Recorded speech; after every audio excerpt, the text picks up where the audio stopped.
Welcome to the A Monday Moment with Dr. Mal podcast, where each week I, Dr. Mal, share life lessons and motivation to kickstart your Monday. Whether you're starting your day or winding down, join me or me and my future guest for a burst of positivity and a fresh perspective. Let's make Mondays meaningful together. Greetings and happy Monday, everyone. I'm your host, Dr. Mallory McCoy, and welcome to this week's episode of A Monday Moment with Dr. Mal. As always, may this broadcast bring you what you need in the present moment. May my light exude positivity and kindness, and may my love be extended to all who could use a little extra. Ashe. Let's seize the moment. Today's show is titled, What a Finance Expert Wants You to Know.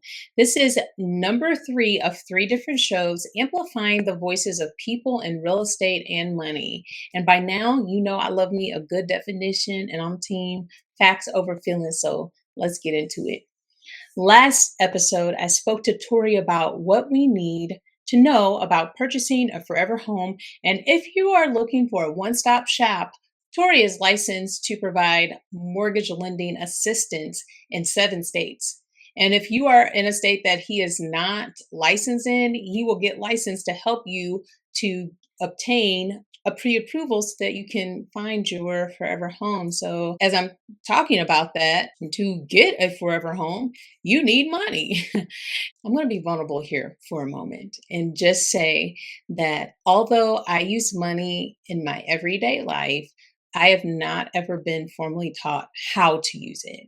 I've had so many jobs, countless jobs, a 14-year full-time career. I've been grown. I've been a whole grown person. We got bills. We have assets. We have all the things, real estate properties, other streams of income. But I don't honestly know how to utilize it in the best way that I can. One thing that we don't even think about, and I often forget, is that money is energy and everybody's always in the flow of it, but our own feelings and thoughts about money can actually block us getting into the flow of money. And another thing that I often think about is that we as a society think that money is the only way to be abundant, but I pick me. I used to think that too, but now I know that no matter how much money I have, I'm abundant in all the ways. Pin that on my gratitude practice or whatever, but every day is a day of gratefulness. And so I don't necessarily have to be in a large flow of money to experience the gratefulness that I have in every day. But I digress because we are going to be talking to a finance expert about money, honey. I feel like if we're going to get money in this life, like you should know how to use it and know how to utilize it. And that's where my guest that I interviewed for this episode comes into play because she is one of many experts here to help everyone figure out how to navigate money and even look at money in a different way. And we'll go into that in this episode. So all guest podcasts are titled What They Want You to Know, and my intention is to dive deep into the minds of experts, thought leaders, and fascinating individuals to uncover the one thing they truly want you to know about their area of expertise. I intend to unapologetically and unequivocally center the voices of people from powerful groups targeted by oppression. However, if there are other community members who can interject on any topic that I'm talking about, they are certainly invited to the cookout. This week's topic is about money, money, money, money, money, money. And this week's guest did not disappoint. And of course, our conversation was incredible. And of course, you're going to learn a lot. So you should have a notebook. And Leslie Walton is a passionate advocate for women's financial empowerment, drawing deeply from her own experiences as a daughter of a single mother who navigated financial challenges. Over time, Leslie recognized that empowering women extends beyond traditional money management. It involves creating a supportive space for authentic, transformative conversations about finances and self-worth. And let me tell you, being in Leslie's space, speaking about money, I can attest to the authenticity and the transformation that takes place when you're in her presence. Through her initiative, A Sense of Change, CENTS, pun certainly intended, she is dedicated to planting seeds of empowerment and guiding women toward a healthier relationship with money. Her mission is to help women break free from limiting beliefs, embrace their financial potential, and discover their true financial worth. I can't wait for you to hear this episode. So, without further ado, here's our conversation. Welcome to the podcast. Thank you for having me.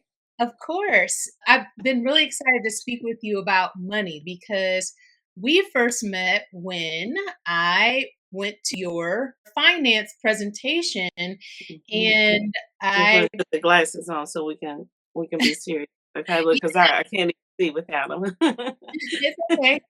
And I was blown away by my feelings when I was there because it literally felt like therapy. Because I Mm, was like, I didn't realize how thirsty I was to even have a conversation like this. mhm, And I really appreciated you because how you facilitate and the style that you do with the interactive activities and the lived experiences, which is mm, why I started a podcast, it really made the space safe and personal to be able to emote in the way that you feel about money because mhm, and even one of the things that you talked about with money being cultural, emotional, and psychological, I think those are the three.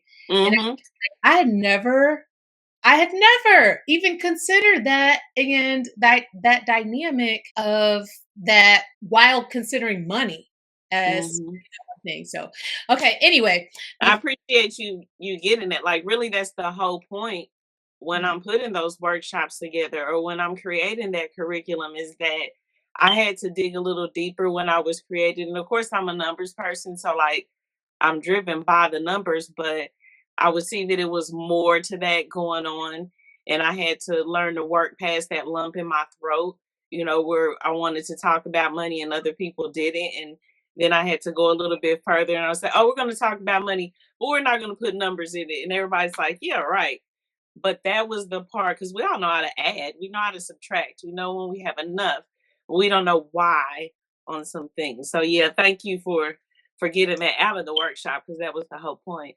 yeah, and what a beautiful way to even introduce the idea in a space for women and girls because and specifically the girls part because I was thinking that I'm a 40-year-old woman and I'm just now in a space where I'm comfortable enough to talk about money in the space that you provided. So it Mm, was in that workshop that I first felt safe enough to have a healthy conversation about money. So I guess the question is for me is how can we parents, me, teach or start to teach children about money or even start to have conversations with them about money at an early age? I mean, it's the thing that I say. Most people that know me, I don't lie to children. It's not going to be beneficial. If you think about most of the times as you get older, most of the things that you're trying to work out are things that you dealt with as a child. And so I just find it easier if you go ahead and you start off by being accountable. Like you have to really be realistic with it. That was one of the things I had you all look at as well. Like, are you a realist?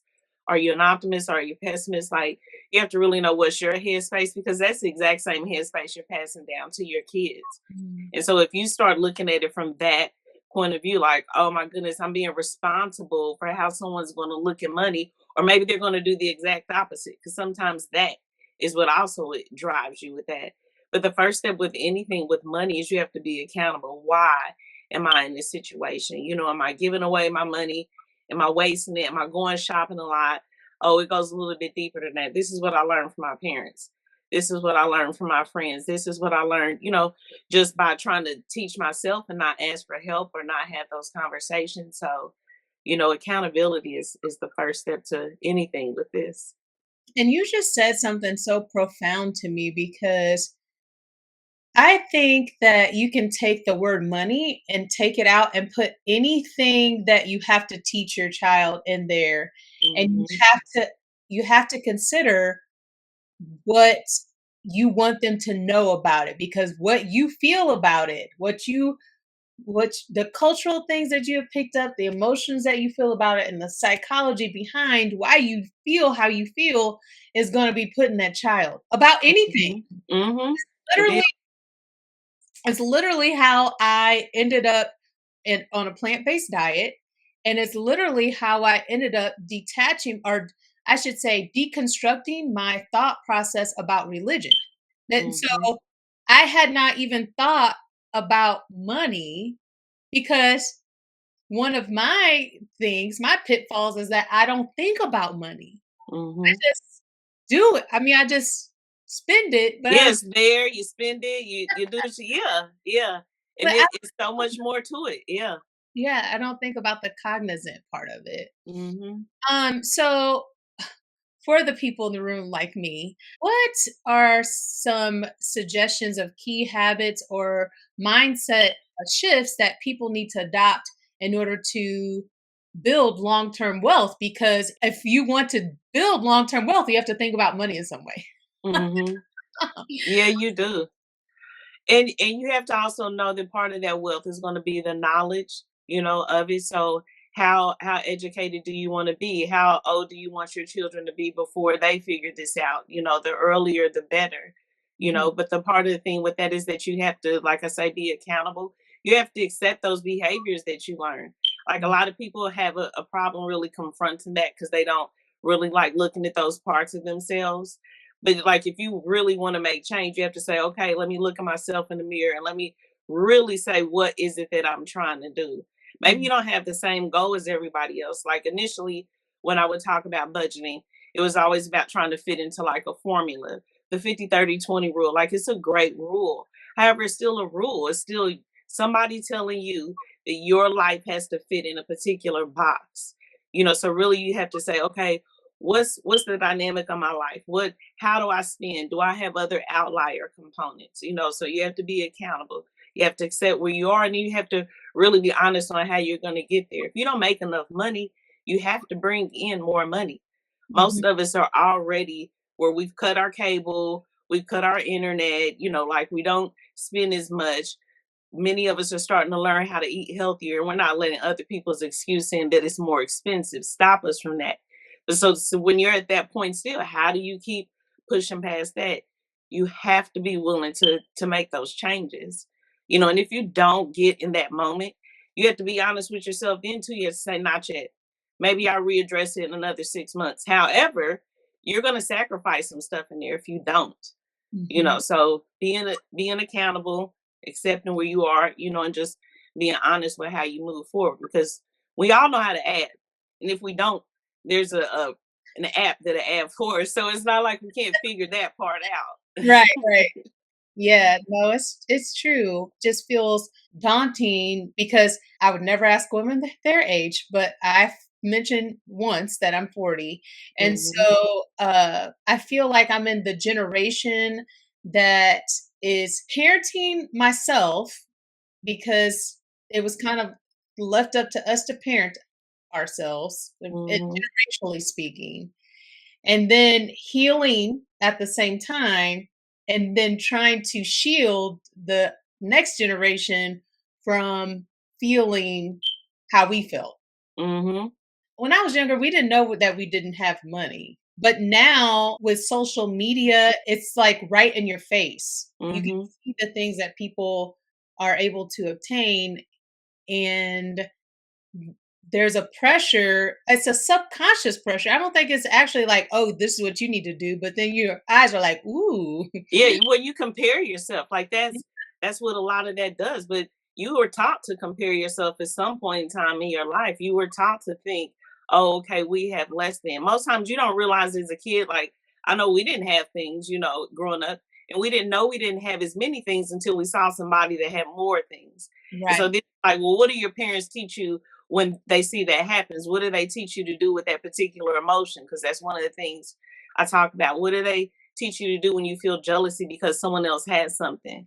How do Mhm. you handle it? They never teach them how to deal with that when they're like 5, 6, 7, all that forward. Then they become adults that don't know how to handle that. And then they have to keep up with the Joneses, and then they have to feel like they're less than. And so social media makes it worse.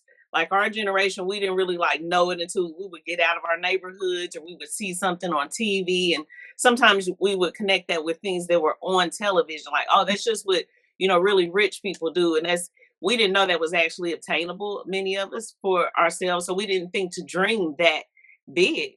But if Right. we don't teach our kids and then really unthink and relearn ourselves on how to handle those emotions that money would trigger, then it's just going to escalate, anxiety, depression. We don't realize how much power that dollar has.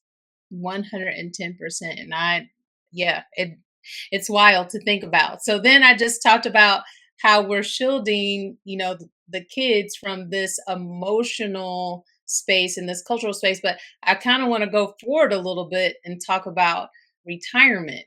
Hmm. Um, do you think that it's going to still be a thing for people to save for retirement, let's say in the next 10 years?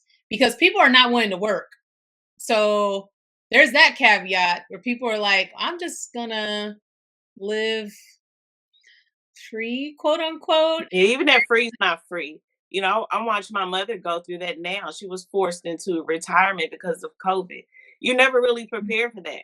I think most people are really prepared to just work until they are forced to retire. And then hopefully that pension and that whatever would take care of that. Well, if you're not paying attention to the government and you're not making sure the right people are getting in the office, that's not going to be there for you.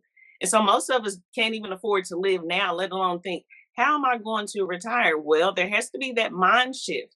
There has to be that thing where you're saying to yourself, if I don't go ahead and do this now, then I could possibly live like that. Then I may have to stay with my kids. What if you don't have kids? What Mhm. if you don't have siblings?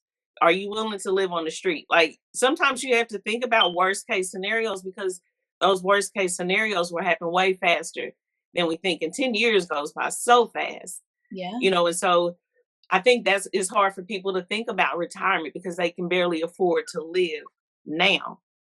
So really they're just set up to work until they die. That's Yeah. a horrible mentality to have, but that's exactly what we're doing when we don't pay attention to it. Mm. And so if someone is starting later in life with building a retirement fund, then where would you suggest that they start? I suggest they start. Even if it's just $5. And I know that sounds like cliche. Just start with anything. No, literally start with what you have. Get into the room with others that also started where you were and are willing to give you that information on how you can take the $50 or $100 or how you can work in something and that'll help you add money towards this. Like just start now and get around people that are willing to give you that information. Like that's the part. Have those conversations with people. Be willing to ask, "Hey, do you save for retirement? Like do you do anything to put money towards the future?" And you'll be surprised at how many people do and how they'll be willing to share that information with you. Mm. But you have to start saving, and if you can't start saving now, what do you need to adjust so that you can? Do you need to take away something even if it is that $5 coffee? Start with that. You have to start somewhere though, but have conversations with people that do have those plans already made out or those that have just recently retired and they seem to be living a particular lifestyle. They're the best ones to ask, how did you get started? Yeah, and they're willing to offer it up too. They're like, "Ooh, somebody Hmm. talk to me." To that point, then, if you start with $5 or $10, where am I going to put it at? Am I going to put it in a stock? Am I going to put it in a bond? Am I going to put it in a CD? Like, what is your best? What am I trying to say? In your opinion, where should I put that money at? All of the above. Like you should be taking, if you're working, you should definitely be taking advantage of any employer match programs. Like you get into things like that. You actually, if you're with the bank, and most everybody is with the bank, your bank should be meeting your expectations as well.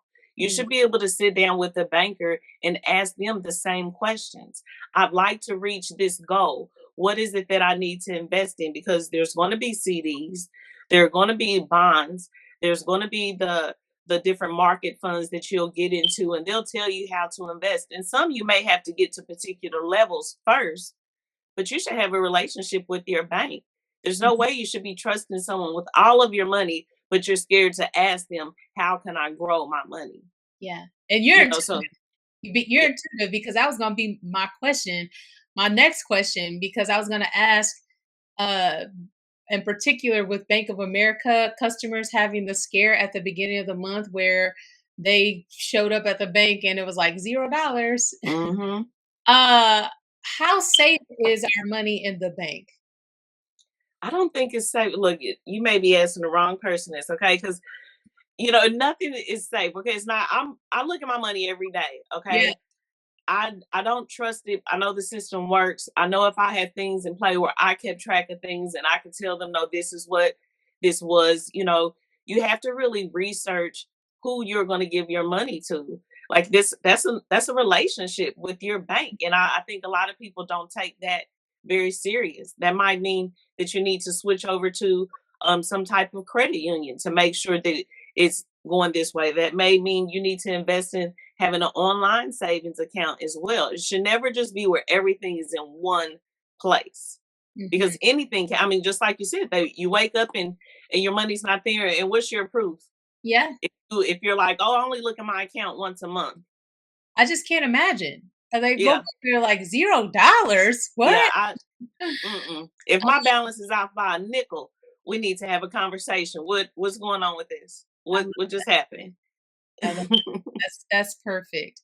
So I do ask all of my guests one question, or Mhm. actually, I ask multiple questions. Most of those questions were for me. I'm sure somebody asked them, but I asked two questions. My first question is: so, out of all of the things that you can think about as far as money, being a money expert, what's one thing that you want us to know about it?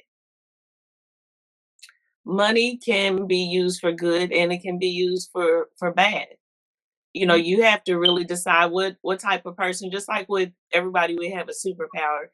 How are you going to decide to use that? How are you going to allow money to be in your life? Are you going to allow it to control you? Will it dictate how you feel? Will it be what you use to measure yourself against other people? So money has the power to be just as great or as weak as you want it to be. Some people, may not consider money to be something that they need to worry about. They are more worried about the wealth of life and other things, but you still need money, but you have to decide what am I going to use it for? What's going to be my relationship with money? mhm. I love that. And my prompt, you have to finish it. I used to think, but now I know. So, what did you Mm, used to think, but now you know? And this could be about money, but it could also be about anything. I used to think I had a lot of time, but now I know I don't. You just Time is so valuable, Mhm, and you'll look back and you're like, oh, I could have been doing something so different, with my life, and you can't get that time back. mhm, And so that's really the thing. Is as a kid, you never think about, what does 40 look like? Myself, I'll be 50 in a couple of years. You never think about, mhm, what is 50 going to look like? What is 60? You're just like, oh, I got all the time in the world. You actually do not. You just don't. And so you can't take it for granted, at all. So yeah.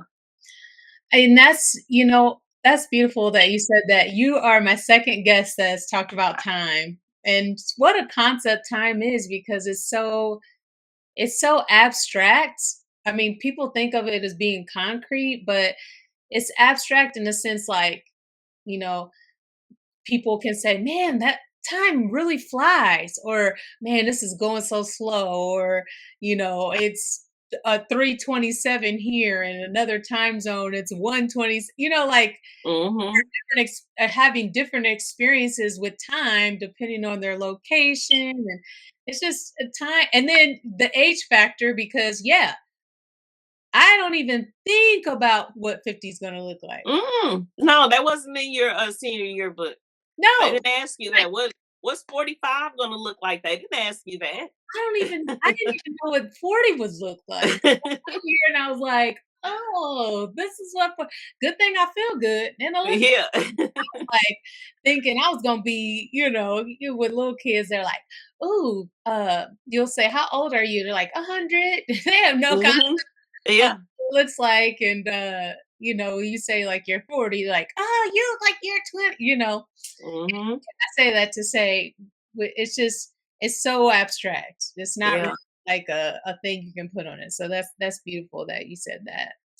And how can my audience connect with you that are listening? So I have audio listeners and then I have visual listeners. So they'll see on the screen how to connect with you. But how would you want us to connect with you?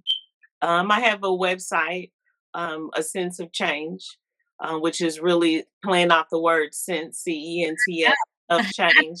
And that really was started because we didn't have resources. My mother and I, she was a single parent. She didn't have the resources. She didn't have someone willing to have those honest conversations with her. She didn't have someone wanting to connect her to those resources. And so that's what I offer through my website. I'll let you know about things going on my calendar, if I'm connecting with other people. I do have Instagram, Sense of Change as well, and I have Facebook. But I have to get back to the page. Someone hacked all of my accounts, and so I had to start my Facebook page over from 2009. I had to start it all the way over, and Oh, so I do still have a Sense of Change on Facebook as well. And sometimes I think it will still allow me to post, but right now, Instagram and on the website, of course, is the best. okay. Good deal. And I hate Yeah, that. that's a senseofchange.com. So, Yeah, a sense, mhm, CENTS of yeah. change.com, which I absolutely love because I consider myself to be a punderful person. So I love puns. Well, if before we go, or do you have any lasting thoughts? Was there anything that I didn't ask you that you want to just inject into the space? No, it moved me that you felt the workshop was like therapy, and so I hope that, someone will listen to this conversation and they'll be willing to have those conversations about money as well, and take some of the weight off of their shoulders and know that they're not alone and to know that their journey is personal. So it's okay if yours doesn't look like someone else's. That's what makes your journey, with your relationship with money so unique. So Yeah. yeah, just know it's all your personal story. And because well, Leslie is in Kansas City, but do you offer online support too for my listeners who are not in Kansas City? I do. For the past 6 years, I've actually been also teaching startup business classes to formerly incarcerated, with a nonprofit that I partner with. Um, Awesome. I do speaking engagements. I also talk about like racial equity in communities, and so I am out and I stay pretty active, really in the entrepreneur community a lot too. But yeah, so yeah, I do offer in person classes. I do try to do networking events. Most times it's geared towards women, making sure I can bring the resources to them. So yeah, you just look for me out there because I definitely will be there for sure. I love that. And I don't know if you know, but this podcast streams on the first Black owned, woman owned podcast network in the States and is on other major podcast platforms like Spotify, Apple Podcasts, All right. or YouTube. As through my YouTube channel, but also through YouTube Music, and then like four other ones I can't think of off the top of my head. But the the main point of my show is to center the voices of Black and brown people. And I'm team woman all day. I Hmm. wrote a whole dissertation about Black women. So Yeah. Yeah, we're great. I like that black on black on black. I Black like on Black on Black. that. We love being Black and we love being women and we love being Yes. Black women and the intersectionality of both of those here. So Yeah. I love that. I love that you love that because that's Yeah. really what. And our voices are unique. And so I appreciate platforms like this. Our stories don't always fit the narratives that are put out there about us. So it's good when you get to get out there and say, hey, we look at money like this. We don't just look at it like that. Or we look at education like this. We don't look at it just like that. So It's this is a true. great platform. I'm honored. And thank you. I'm honored too. To that point, because I just had a thought and we got a little time, Black women in money, being that Black women, since on the dollar and the workforce is on the lower of the totem pole. And so our dollar and how we manage our money is even that much more important. Because Hmm. um, We affect the economy. We could shift it if Black women, especially, realize how powerful our dollars are together. Oh, we could shift some things. It mhm, carries so much weight because it means more to. I'm sure it means a lot to everyone, but it means a little bit more to us when you have to fight for raises and you have to fight for receiving the same type of increases and things as other people. You're going to spend your money a little bit different. So we have some weight in our money. mhm, 110%. And so, but also with that weight, we want to make sure that we take care of ourselves and Hmm. circulate that dollar back into our community because we're just exquisite like that. So. Yes, we are. Well, that's all for me this week. Thank you for tuning in for a Monday Moment with Dr. Mal, now proudly a part of the Alive Podcast Network. You can find this show on the Alive Podcast Network website and app, and you can find this podcast streaming across your favorite podcast streaming platforms. If you love to have a visual, you can tune in to my YouTube channel, When Mallory Lives, to see this show and catch up on all my shows from the beginning. A special thanks to my guest who was willing to share her experience on a public platform such as this. I'm humbled she chose to spend time with me. And if you need a resource for financial wisdom and financial literacy, please check her out. A Sense of Change, CENTS of Change, on all social media platforms, and her website, asenseofchange.com. Next week, I'm returning to my solo podcast structure until the turn of the Gregorian year. This show is going to be entitled Let Grace and Gratitude Be Your Guide, which is timely for the time that we'll be spending with our families next week. So please don't miss it. Until then, love and peace to all of you. Have the best week.